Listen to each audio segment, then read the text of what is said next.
Welcome back to another technical deep dive here in the debug zone. Today we're tackling a big question and breaking it down with insights from other users. Hopefully this clears up some misconceptions and helps you get the answer you need. So buckle up, stay a little curious, and let's jump right in.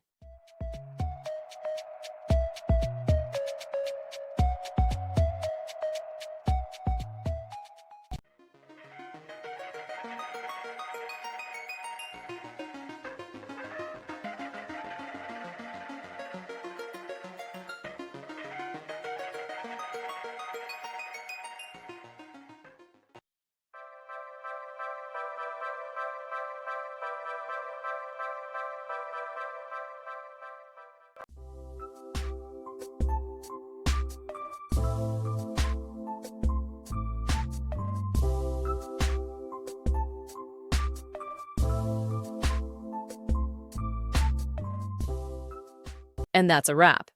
I hope you found the answer you were looking for. If you did, take a second to hit that subscribe button. It really helps out.